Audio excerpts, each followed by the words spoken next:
welcome to Fairgrounds Live Immersive Conversations.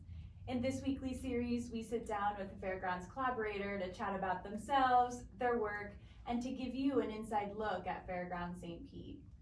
If you're new to Fairgrounds, we're a very soon to open immersive arts and technology experience opening right here in St. Pete, Florida. I'm Olivia, the Director of Communications and Artist Relations here at Fairgrounds St. Pete. And today I have the immense pleasure of sitting down for a conversation with Maureen McDole, the founder and executive director of Keep St. Pete Lit. She's also an artist and a poet and just an overall incredible human being. I'm so excited to sit down with you. Before we dive into this conversation, which I know that you're going to be thrilled to be a part of, let me tell you a little bit about Maureen and her very impressive background. Maureen McDole was born here in St. Pete, Florida. Her first book of poems, Exploring My Options, came out in 2006. Her second poetry book, Longing for the Deep End, was released in December of 2011. And Maureen's third collection of poems, entitled Feast, will come out in early 2021 and being published by the St. Petersburg Press. Very exciting. She has a BA in English Literature from USF St. Pete and has a Certificate of Arts and Culture Strategy from the University of Pennsylvania. Her poetry has been set in a variety of different ways, including film, dance, spoken word, art installations, and traditional vocal works. She's the recipient of the St. Pete Arts Alliance 2016 Muse Awards for Literary Arts. So impressive. And she's also been leading workshops and speaking about creativity for over 15 years. So without further ado, welcome to Immersive Conversations, Maureen.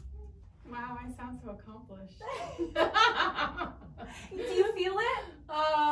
Sure. I feel accomplished being here. Oh, so good to have you. Yeah. And we have created a set, and now we're more social distance, so we can be maskless and safe. So we're just thrilled. So you're a poet. Yeah. You also have 2 books, one coming out. Let's just start from the beginning. Did you write from a young age? Have you always been a poet? No, I've not always been a poet, but yes, I've always written. I converted my walk-in closet when I was younger into I had a vintage typewriter and a map of the world, and before the internet, the new book of knowledge encyclopedias, because you couldn't just Google what you wanted, which I actually love right now, that you can do that. But I've always written. I didn't really take it seriously. Sometimes when a talent is innate, you don't think it's of value. And I actually studied pottery in Asheville, North Carolina throughout my 20s. And I had written a couple poems. I went to a college for 1 year at Warren Wilson College. And I was so blown away by the immediacy and the effectiveness of poetry, because I'm a very intense person. I can get all these feelings out on one page. Wow. And I was actually going to come back to that school and major in English, but financially my family couldn't afford it. So I ended up throwing pots in a window in downtown Asheville after meeting this awesome woman, Julie Payne, at a bakery I worked at. She made handmade mugs. And before I went to the bakery, I would go, and she taught me how to throw pottery. And she had a shop in downtown Asheville. And I did that throughout my 20s. But I had this existential crisis. I got everything I wanted. I got married. I had a cool house, and was a potter and not happy. And all of a sudden a poem came one day, and I just knew that was what I was supposed to do with my life. But then it was how do you make money? Yeah, how do you do this? How do you be a poet? So luckily, Keep St. Pete Lit kind of grew out of that, and thankfully that supports me in my writing habit. Wow, you're so resourceful. Well, you have to be a creative, I think. And if you really want something, you have to figure out a way to do it. I also come from an entrepreneurial family. The Hubbard's Marina in Johns Pass is my family's business, and we have a seafood restaurant, and kind of that if you build it, they would come model. And let's try it. Let's see if this works, and let's have fun. So, I mean, when I started Keep St. Pete Lit, I had no nonprofit experience. I just thought this will be fun, and something's lacking in my community. I'm not getting my needs met as a reader and writer, and 8 years later, I mean, I can pay my bills, and we're in 9 Title I schools, and we're partnering with you guys, and you never know where your curiosity will lead. So true. Yeah. It's so true. We're so grateful to learn and collaborate with you because you have just so much experience. So, okay, tell us about Keep St. Pete Lit. You're telling us a little bit about how it got started, but just tell us all about it. Well, it's a literary arts organization that luckily started at the same time of the rise of the art scene in St. Petersburg. I mean, we had our staples of the Maureen and the Dolly and the Museum of Fine Arts, but the local movement started. I always do a shout out to my dear sister friend Olga Boff with Keep St. Pete Local. So the local movement started, and then the St. Pete Art Alliance came online, the Warehouse Arts District came online, and as I said, my first poetry book came out in 2006. We had the Studio 620. They had opened in 2004. I actually had my book released there, so that was there as kind of that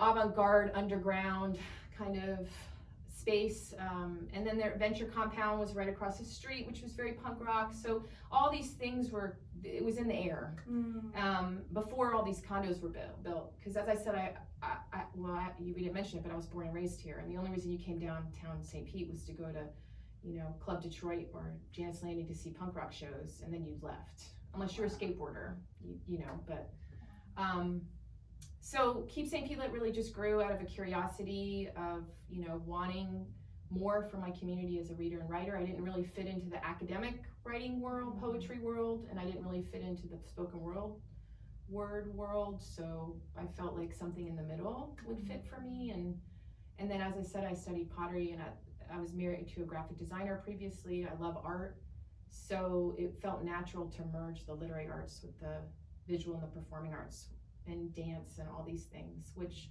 were all growing. And I had also spent a lot of time going up to New York City and doing literary travel, going to bookstores, and I really felt strongly that you can't have a strong art community without a literary component, and there just wasn't one. There was pop-up events at the universities, but so that's how it all grew, and just curiosity, and this will be fun. And the learning curve was huge, but I wouldn't do it any differently than the way we did it, with no money. Because then we partnered with everyone, let's partner with people that have existing marketing budgets, and they can help promote our events, and let's not have a brick and mortar because that's too much overhead. So let's go into the Maureen Art Center, let's go into the factory, let's partner with other organizations. And because if I had started with a bunch of money, I think we would have stayed very isolated. But luckily, it also speaks to the city. Like, this is such a collaborative place to live. Like, we really most of us love each other. I was gonna be very, very rosy, and yes, but most of us, my very dearest friends are people that I've met along the way, and a lot, and very strong female, collaborations, which the patriarchy wants us to fight against each other. There's only enough room but luckily in this community, there's just such a sisterhood and a collaborative spirit. It's a very, very, very special place. I don't think we could have done what we've done anywhere else. St. Petersburg is that perfect size city where it's not too saturated. Like Chicago has 40 million literary organizations, or New York, and it's not too small that it couldn't necessarily support it. But I still say, if the shit hit the fan, am I allowed to say that? I would throw an event in a parking lot.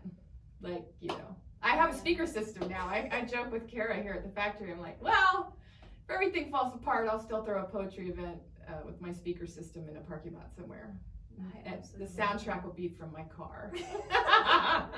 That's my punk rock roots. So. It is. Yeah. And it just goes to show that for you, it's about having fun. It's about the literature, about the poetry, about people coming together, about community. Yeah, that's what people crave.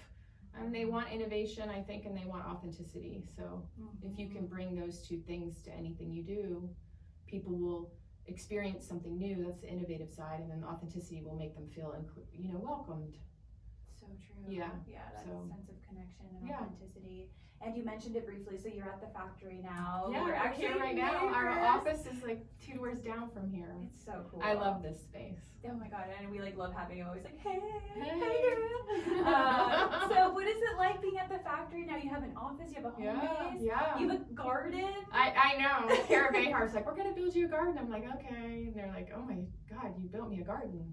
Well, it's not for me, but Exactly. yeah. I love it because we started partnering with Behar Architecture. Kara Behar is one of the founders of the factory with Liz Dimmitt of the Fairgrounds.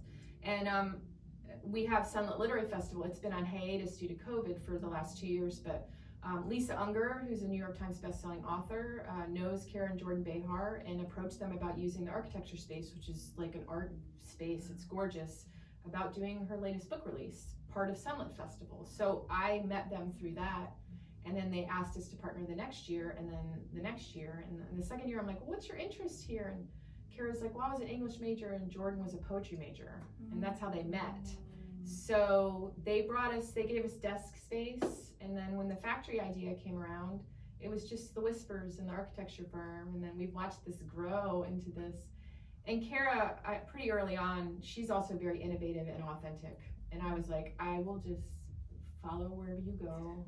I will just, because she just brought so much of something I was missing and needing as a creative and as a nonprofit person and as a woman. She's a great friend of mine, so I'm glad to be here. And COVID hit, so we were already moved everything online, so it was like this seamless transition to like reawaken somewhere else. We weren't asleep, but you know what I mean. I do. Yeah, like pop up somewhere new. Exactly. Oh yeah, and shout Perfectly out to Kara. timed.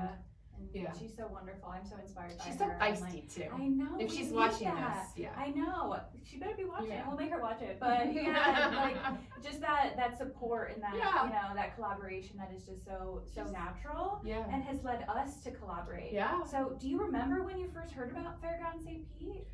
Well, Kara had brought up like partnering with Liz, and obviously I've heard of Dimmitt Chevrolet. I have an uncle that used to sell cars for Dimmitt Chevrolet. It's a small world. He used to be a fisherman. Well, he's still a fisherman. He was captain of my family's fishing boats. Then he moved on to sell cars for Dimmitt Chevrolet. But she mentioned that Liz wanted to move down here, and she needed an art reality, and so the Fairgrounds was born from that. And I had heard of Meow Wolf, and as I'm really an art, not only an art advocate, but an art consumer. So I try to stay abreast of things. There's always new things. So the idea of this, I thought, was just so cool and needed. And I always love when people come up with ideas and then you watch it manifest and they like make things happen. Especially it's kind of cool that, not that it's cool that COVID happened, but I think that COVID really made us have to be innovative and spontaneous and do things maybe perhaps differently than we would have. But that, you can get kind of stuck in a way of doing things, and not that we want a pandemic to come to think outside the box, but when you're forced to. When you're forced to, yeah. Exactly. And those are the businesses and the organizations that have been able to keep going, I think. Mm-hmm. I have to be careful with my words because there's lots of reasons why businesses can't keep going. So, those of us that have been able to survive, it's been a blessing. So. Yeah, absolutely. It's like we don't take it for granted. No, I don't take anything for granted. Yeah. So good. And then I was actually thinking about it today. I was like, when did we first meet? And I actually remembered, so that when we had our first workshop and we hosted for Liz and for partners that were going to be a part of creating Fairgrounds St. Pete, it was at the Behar Factory building, the architecture firm, and we had the workshop. It was a full day workshop all day long. We brainstormed the narrative and went through all of it. And that evening, we just knew we had to be out by like 6 o'clock because the Keep St. Pete Lit event was happening. How funny. Yes, and I was like, oh my, that was the same day. Yeah, it was really such kismet to meet them. Like they really just like Jordan and Kara, they're unbelievable art patrons. Mm-hmm. Like and more than ever, we need the private involved in the public and the nonprofit world. We need all of these entities working together, and everybody has their charity that they donate to, but when the private, like this is a private business, the architecture firm that really like took it, like bought public art, hosted Shine Mural Fest, hosted us. I mean, they became patrons, and that is just such a wonderful gift to have people in the community that do that. True. And needed, because we have 10,000 nonprofits or more in Tampa Bay, you know, and so the public really needs to get involved in helping support. And there's many ways you can help. Absolutely. It's not just about money. Lending your building, you know, like I tell people as artists, like find a plumber that might have it. I mean, this is an architecture firm. A literary nonprofit has a space in an architecture firm. Like find a plumber, and you could put your pot or your you know, painting studio in the back of there. That people have space, and you know, and private businesses can be incubators. Absolutely. You know, because you know, when people are starting out, especially emerging artists, they need space. They don't need that overhead. Or even nonprofits, we don't need to have that overhead hanging over us as we build our mission and stuff. Yeah. And that kind of brings us to like our collaboration, right? So Fairgrounds St. is a private company, and we're collaborating with you in a really special way. And there's gonna be so many ways we collaborate. Oh my God, so excited! So excited! The first way we're collabing is through the Floridarama Book Club. Yeah. You are our host. Yeah. We're collabing with also Tombolo Books. We're encouraging people to shop local, support independent bookstores. So tell us about the Floridarama Book Club, who we've had so far, who you have coming up, and even beyond that. So the Floridarama Book Club, we started with a book club at the Museum of Fine Arts, and I think art communities, James Museum has a book club. Like all of a sudden museums are like, we should have book clubs, this is a good idea. And you know, I love the idea. We already have a book club that we partner with the Studio 620, but this is a Florida themed book club, which as a Florida native, I love. And we started with Craig Pittman, and we read about, you know, the Florida Panther, which I did not know that story, Cat's Tale, and it was like so interesting and informative to learn about this crazy journey, as with anything in Florida, it's pretty wild. Like of the Florida Panther, and now we're reading Milk, Blood, Heat. Yes. Look at this pretty bug. It's so beautiful. It's so on brand too. With you know. Oh, on brand. I know. Like you're so cute. I'm always in black. Like that's my brand. Dan Teal. Did I say her name right? Yeah. Exactly. W. Moniz. Yeah. Sorry. It's short stories. A little about wild and wacky Florida, but a lot of I am really excited. I haven't started it yet. It's a week away, but I like to read the book right before. So it's like nice. I don't want my left brain to come in. I want to stay in the creative right brain, and I want to stay really fresh in the story, and I want to be kind of emotional about the book. I think when you get some distance from a book, you're not as connected. No. And Dawn Teal, she's local to this area, so it'll be exciting to hear about her perspective, and I'm sure seeing all of the arts now in St. Pete. And the city's changed. Wow. Yes, definitely. So that's been really wonderful of having you be our host and interviewing these authors. No one can do it better than you can interviewing these authors. There are people that can do it better than you. It's fun. It's so fun. Yeah. So that's happening next Thursday. Yes. Yeah. And then we have Tyler Gillespie. And what is Tyler's book's title again? I'm sorry, Tyler. Oh my gosh, I can't. Well, keep an eye out for it. Yes. Tyler has taught for us and is a great guy. And I love that we're featuring his book because he has a piece about Web City, and also, you know, he speaks about gay culture, which I think is good.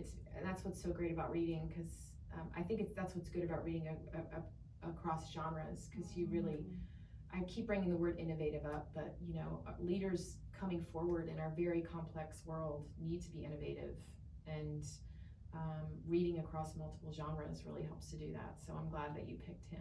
Yes, he's lovely. So good. You've interviewed him before as well. Yeah, we had a series during COVID that I stopped because it got to be where I didn't want to do it anymore. Am I allowed to say that? You're allowed to say that. I was like, this is something I have to do every week, and so it was called Typewriter Talks, and we interviewed about 39 local writers, and Tyler was one of them. But it was cool to like see everybody, because you know, and he's I don't know, Tyler might be still living with his grandmother, and it's like he hadn't seen anybody really, and it was cool to like have a conversation. And it was really just it's on our YouTube channel. It's a way to get inside writers' brains and to show that there's not one right way to be a writer, because people tend to think there's a formula that you can follow. And I think that artists can get really stuck thinking that they have to do things a certain way. Because we all, I mean, I truly believe like everybody has their own thing to share, and you're the only one that can share your thing. And if you don't do it, no one else would.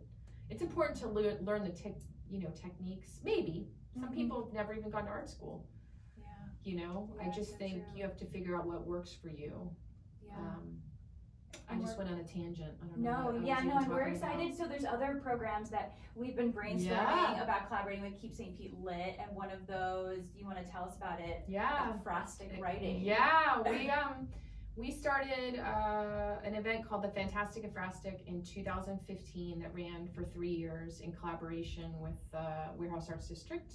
Carrie Jadis, my dear friend and fellow creative, she picked 16 artists to submit work, and then we had 16 writers write about it, and then Bob Devin Jones at Studio 620 found local actors to act out the writing in front of the artwork, and that was a major fundraiser for our organization.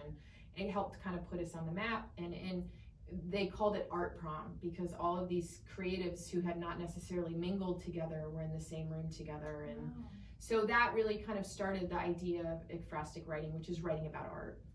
And we have partnered with the Dali, the MFA, Studio 620, the Maureen, Florida Craft Art. We're partnering with Creative Pinellas and Robert Stackhouse and Carol Mickett, their Emerging Waters exhibit, which is currently up at Creative Pinellas. And we just have people come into the space and experience the art and then write about it, a short story, a poem, or whatever. And you know, you can have 40 different people look at a piece of art and they'll write something different.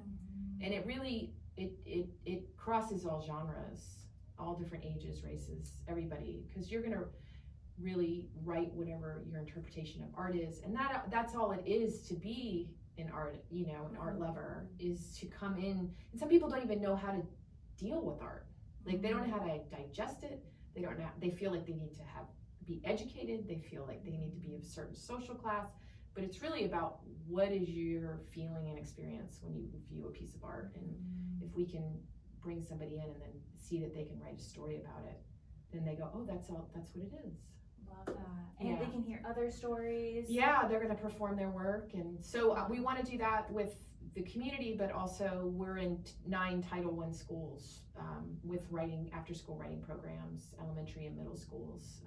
We're in all the South St. Pete schools. So we'd love to bring those kids into and expose them, because we are in South St. Pete here. So let's bring the communities that we are a part of here to experience this and blow their minds. Yeah, which is like my favorite thing to do. It's just be like the wow factor and then kind of processing while, you know, after they've seen everything. And give them out books and we write and everybody's happy and then there's world peace. Through writing. That's it. Amazing. That's all we have to do. That's it. It's fine. We're just so thrilled. And you also have other projects, like you have a book box as well? Yeah, we partner with the Word Initiative, L'Oreal Holloway of Culture Books, and Lee Davis, who works at the Pinellas Community Foundation, Tania Johnson, they founded it. And they are different than Little Free Libraries. We have them in 5 locations, and we just got a donation from the Weekly Challenger of another 5 book boxes that we're going to put up. They're curated books that we raise funds for, grants. The city of St. Petersburg gives us a very significant grant every year. They're culturally diverse books that are free to the community. So we have one at Johnny Ruth Clark Health Center, Campbell Park Research Center, Resource Center.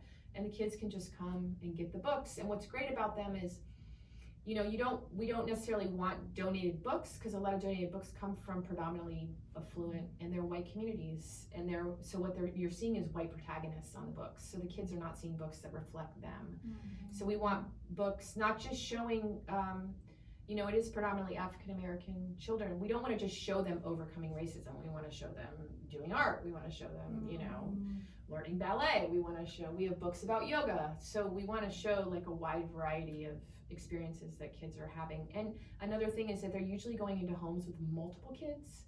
So even if one kid is bringing home a book or two, it gets spread around the family. So it's just, you know, another wonderful way to make the world better. Absolutely. So every time I see a book, a book box, I'll think of you. Oh, and I'm gonna throw a shout out to my dear friend Zulu painter, who painted your wonderful African American mermaid in the Fairgrounds, which I love because they're always white. Yes. You know, and he paints the book boxes for us. So it's wonderful. Yeah. Yeah, for us, you know, like when people come to Fairgrounds very soon, Fairgrounds St. is all about, you know, like just being inclusive and being able to see yourself in the narrative, and I think that's really special and very important. Yeah. And mer people are of all types, are of all colors, shapes, genders, no gender, just all of it, and we celebrate it all, and we just adored Zulu, so shout out to Zulu. And you touched about it a little bit, but you're from this area, so what is it like to have something like Fairgrounds St. opening in your hometown? I think it's cool. I have a 15-year-old daughter who's at Gibbs art program, PCCA. I'm excited for her to, I'm also like, you could just stay here and get a job there and never have to leave me, but you know. Exactly. We want her to fly away, but I think it's just really cool we don't have anything like this. We used to have, I mean, I don't know, is Mosey still around? We had a hands-on museum. The Science Museum? Like in Tampa. Yeah. But I mean, like even when you go to New York City, I love going to the Natural History Museum for the dioramas of the animals, you know? Like, I love this idea of taking local artists, which you've done such a great job with that, and then they each get their own space. Or do people know this? I don't know if I'm giving away too much. Yes. You know, and then they create this, like, their inside of their brain themed by Florida. I just think that's so cool because this state is just so magical. Isn't like, it? It's just the coolest place. Like, you know, it's so backwards and off in so many ways, but it's just so, like, it just gives. Like, you know, I mean, just go to especially us, like, we can go to the Gulf of Mexico, or we can go to Tampa Bay, or, you know, even downtown St. Pete. Like, we're moving into our heat now. This is what I call our winter. So let's slow down a bit, because we have 9 months of events normally. 5-6 events a night you can do. So that's so cool. But I love the idea of Fairgrounds. I can't wait to see how it manifests and what comes out of it. And I'm always a champion of opportunities for local artists. I think in any way, shape, or form we can put them to work and give them money in their pockets so they don't have to work at 7-Elevens and, you know, cleaning houses. And I mean, because I think about that, like, what would I do if I didn't run Keep St. Pete? I'd probably have like 7 under the table jobs. So like, I have had that. I mean, house cleaning, you know, I was, you know, ran a bed and breakfast, like under the table jobs, just to stay free to be a creative. Because freedom is the most important thing to a creative. Not the most, but it's up there. It's up there. Yeah. And what is your ideal way to write? I'm so curious about this. Like, your writing experience. It changed. I used to be like, I still love the days where I can just like languish all day long and, you know, write and bebop around and make tea and dance to a song and take a hot bath and grab a book and write.